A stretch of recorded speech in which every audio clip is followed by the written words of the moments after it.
Bonjour et bienvenue à cette deuxième partie sur l'explication des transports à Disney World. Donc, si tu n'as pas visionné la partie 1, elle sera dans la description et l'œil en haut. Et je te conseille de la visionner avant cette partie, puisque la deuxième partie est la suite de la première vidéo.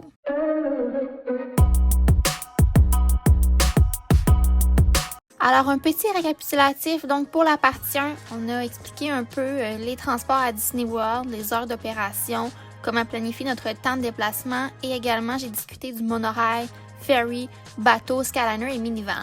Pour cette partie, je vais expliquer vraiment les autobus en détail, le temps estimé pour chaque hôtel et je vais m'attarder seulement aux hôtels Value et Moderate puisqu'il y a beaucoup d'hôtels à Disney World. Et je vais également discuter des mobilités réduites. Également, je vais proposer mes recommandations et répondre à quelques questions. Donc, débutons avec les explications des autobus. Donc, les autobus ne fonctionnent pas avec un horaire défini. Donc, on sait le moment où est-ce qu'elles débutent et terminent, mais il n'y a pas un horaire fixe comme le réseau d'autobus que tu peux retrouver dans la ville que tu résides.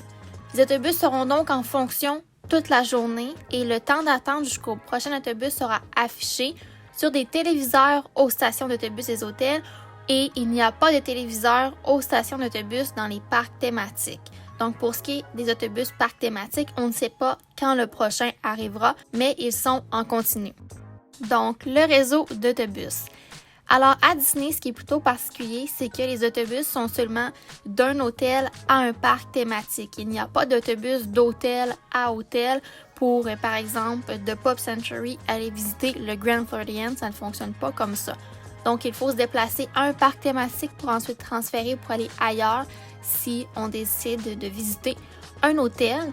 Ce qui est bien avec les stations d'autobus, c'est qu'elles sont situées à l'avant du parc thématique. Donc, pour Magic Kingdom, ici, on est déposé là, à 2 pas de Magic Kingdom et dès qu'on arrive, on a la station de sécurité pour valider les effets personnels que nous apportons et ensuite, on est directement à l'entrée du parc.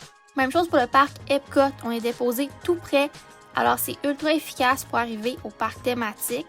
Même chose pour Hollywood Studios, on est déposé et on est tout près de la station de Skyliner également. Donc, dès qu'on arrive à Hollywood Studios, on a quelques pas à faire et on arrive. La même chose pour Animal Kingdom. Alors, vous comprenez que c'est très avantageux d'utiliser les autobus pour justement être déposé à l'entrée du parc et s'éviter beaucoup de temps de marche. Pour ce qui est des stations d'autobus à Disney Springs, elles n'iront pas à des parcs thématiques. Donc, de Disney Springs, on peut seulement se rendre à des hôtels, mais passer 16 heures normalement, il y a des autobus des parcs thématiques qui iront à Disney Springs, mais ensuite n'iront pas au parc thématique. Alors, vous ne pouvez pas aller stationner au stationnement gratuit de Disney Springs, par exemple, et ensuite prendre une bus pour aller à un parc thématique. Ça ne se fait pas vraiment et le seul moyen serait d'aller à un hôtel, puis ensuite prendre le bus pour un parc. Donc, évitez tout ça et payez tout simplement le montant de stationnement au parc thématique si vous résidez hors site à Disney. Pour ce qui est des personnes qui sont dans un hôtel de Disney, tous les stationnements sont gratuits maintenant, même ceux aux hôtels. Alors, on ne paie pas les stationnements aux hôtels avec notre voiture et on ne paiera pas non plus les stationnements au parc thématique puisque avec notre Magic Band ou notre carte d'accès, on a les stationnements gratuits. Petite parenthèse pour Blizzard Beach et également Typhoon Lagoon. Donc, les deux parcs ont un système d'autobus. Par contre, ce n'est pas le plus efficace. Alors, je conseille peut-être de s'y rendre directement en Uber ou en Lyft. Donc, avec ce 10 à 15 $ de dépensés, on optimise vraiment plus notre temps ou je vous conseille tout simplement de prendre votre propre voiture. OK. Alors, comment repérer son arrêt d'autobus? Donc, comment ça fonctionne à Disney World, c'est qu'on a divers arrêts d'autobus avec des numéros. Et pour savoir quel numéro est associé à notre hôtel, il y a un tableau de bord avec tous les noms des hôtels et le numéro de l'autobus. Alors, tout simplement, à le repérer lorsqu'on arrive à la station et ensuite aller se mettre en file à l'endroit désigné où notre numéro d'autobus apparaît. Je poursuis avec le temps estimé pour chaque hôtel en débutant avec la catégorie des hôtels Value. Donc, on commence avec les All Stars. Alors, le temps de transport que j'ai affiché ici, c'est vraiment le temps estimé lorsque nous sommes dans l'autobus et l'autobus est en direction vers le parc thématique. Donc, ça ne compte pas le temps d'attendre le prochain autobus et quoi que ce soit. Donc, il faut prendre ça en considération, mais les temps sont assez rapides et Magic Kingdom, c'est 15 à 20 minutes se rendre. On est plutôt éloigné de Magic Kingdom, mais la balade en autobus est quand même assez rapide. Pour ce qui est des informations importantes au All Stars, donc seulement des autobus sont offerts à ces 3 hôtels et à l'ouverture et à la fermeture des parcs, les autobus ne sont pas partagés entre les 3 hôtels et ça arrive à l'occasion en mi-journée. Lors de journées moins populaires, les bus sont partagés entre les 3 hôtels et l'ordre des arrêts est Sports, Music et Movies.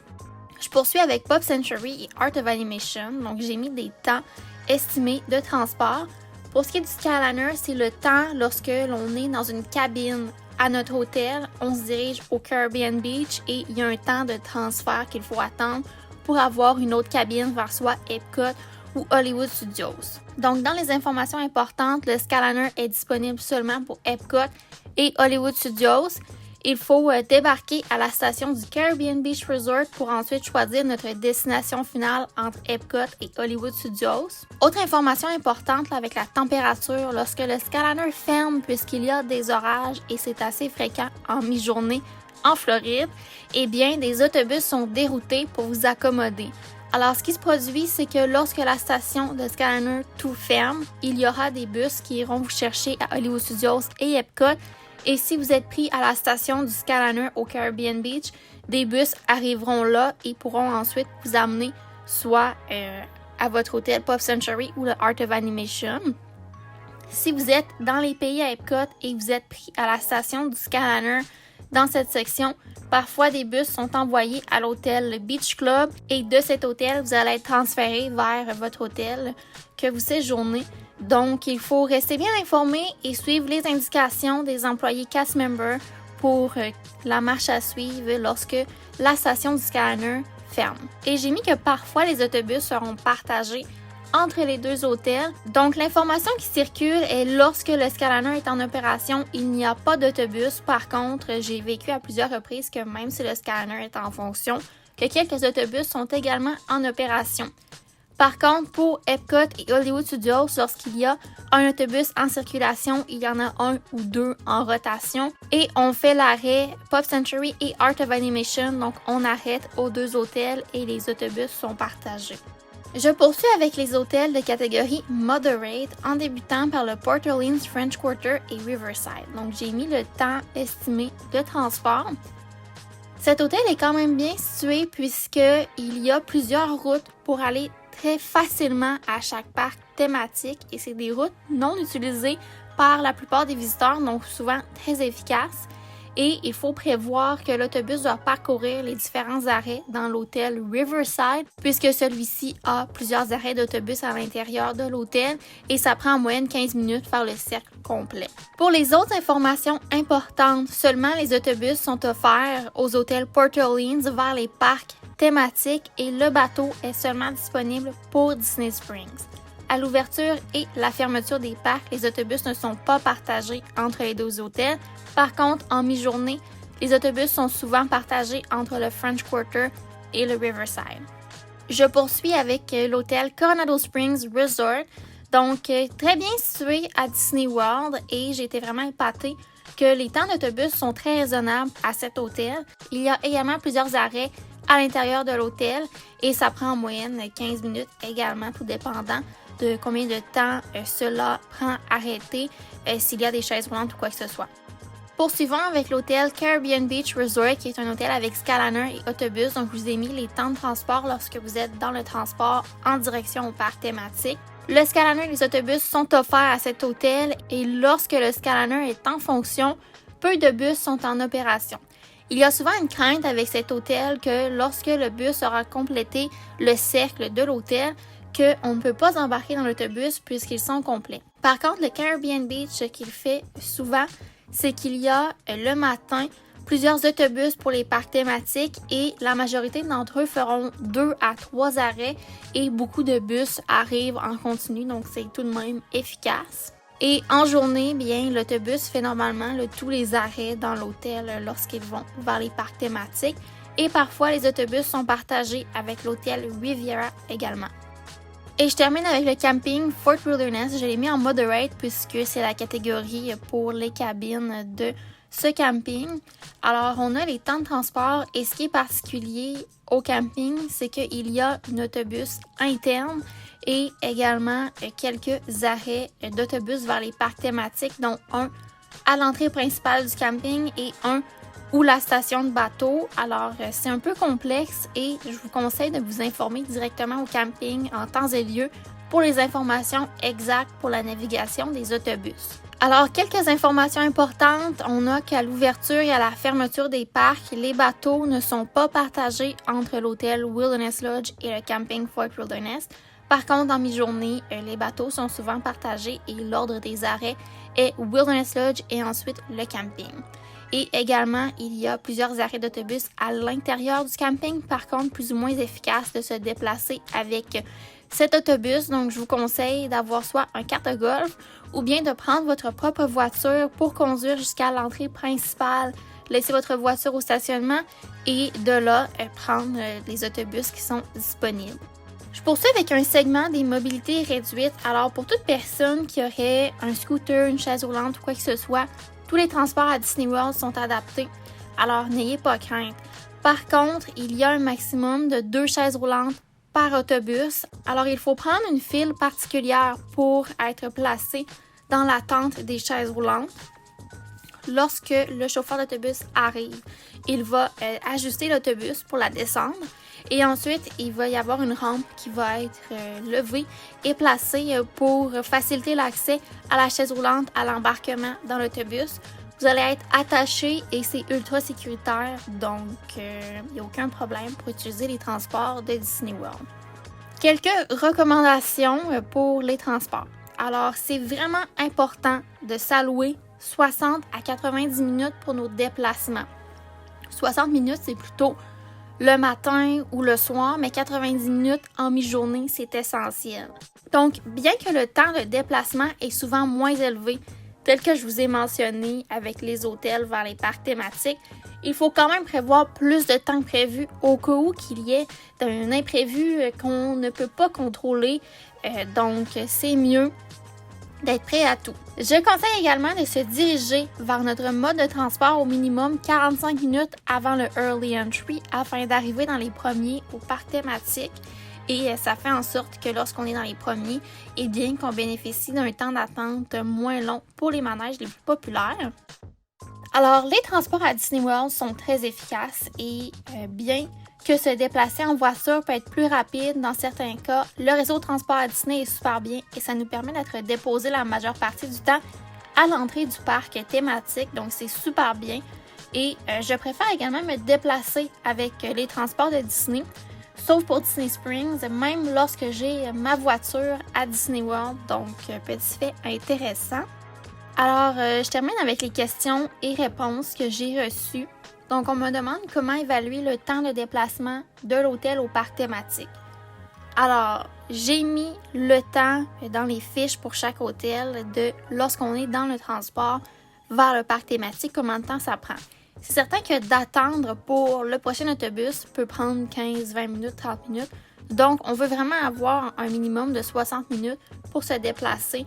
C'est la règle d'or et on ne peut pas vraiment évaluer le temps que ça va prendre. On doit seulement se mettre en file et attendre notre tour.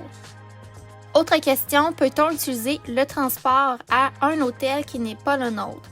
Alors, à Disney World, ils ne vérifient pas que les personnes utilisant les transports résident à cet hôtel. Donc, lorsqu'on entre dans l'autobus ou le monorail ou quoi que ce soit, on n'a pas besoin de scanner un Magic Band ou notre carte. Donc, oui, on peut utiliser tous les transports à notre guise.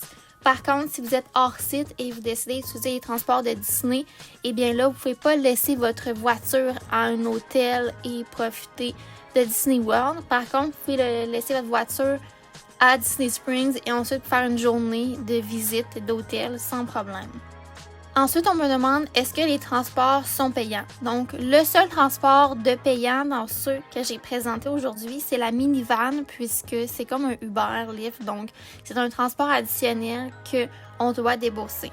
Pour ce qui est de tous les autres transports, ils sont gratuits. Donc, c'est compris dans ce que l'on paie pour la chambre d'hôtel et notre expérience totale au Walt Disney World Resort en Floride. Ensuite, on me demande où peut-on trouver les différents trajets d'autobus et leurs horaires. Alors, la seule chose qu'on doit savoir, c'est d'un hôtel, tu peux aller à tous les parcs thématiques et Disney Springs.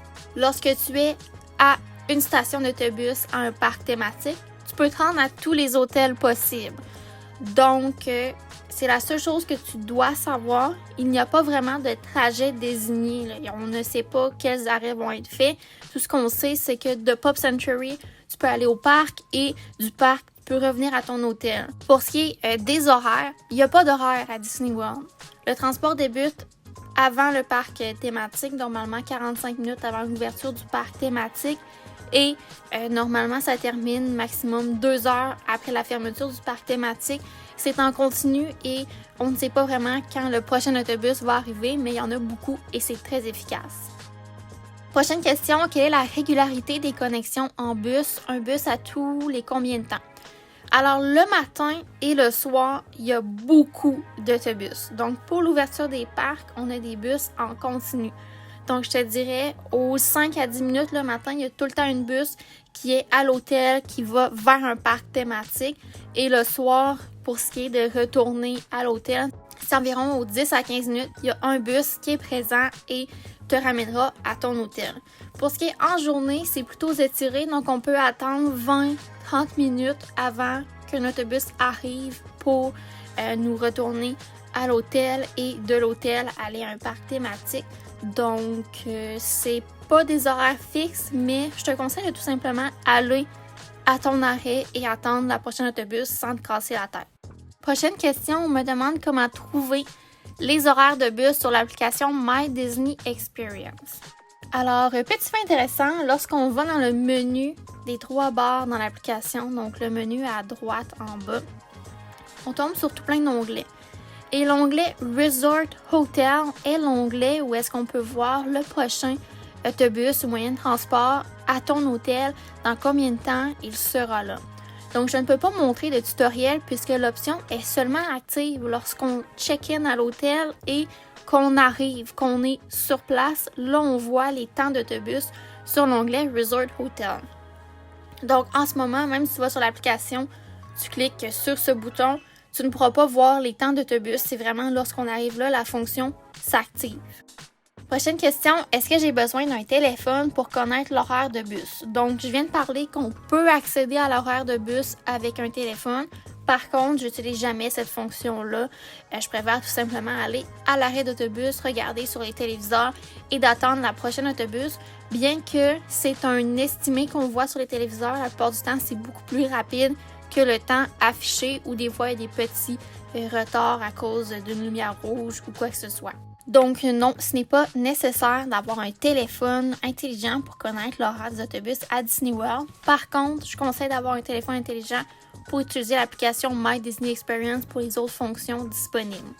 Alors, prochaine question, est-ce que je peux prendre un bus d'un hôtel à l'autre? Non. Alors, il n'y a pas d'autobus d'hôtel à hôtel. Par contre, tu peux prendre un autobus, par exemple, du All-Star Music vers Animal Kingdom et de Animal Kingdom, il y a une station d'autobus et transféré à un autre hôtel de cette manière. Par contre, si tu es avec un hôtel avec accès Skyliner, eh bien là, tu peux facilement te déplacer à un autre hôtel avec Skyliner pour, par exemple, essayer des restaurants.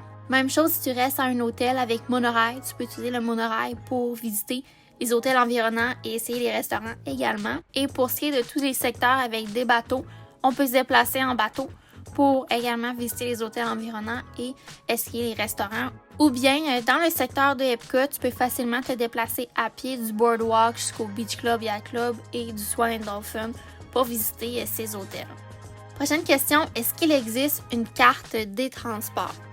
Alors, j'ai trouvé un site web assez intéressant par Magic Guides et ils ont une carte super intéressante. Donc à la droite, on voit qu'on peut voir toutes les routes ou bien on peut sélectionner un hôtel et ça nous montre le sommaire des options de transport disponibles. Donc tu peux t'amuser avec tout ça, cliquer sur l'hôtel qui t'intéresse et voir le chemin des transports et tout ça. Donc c'est super intéressant et je vais laisser le lien dans la description vers ce site web. La dernière chose que je veux discuter, c'est utiliser les transports de Disney avec une poussette pour déplacer son ou ses enfants.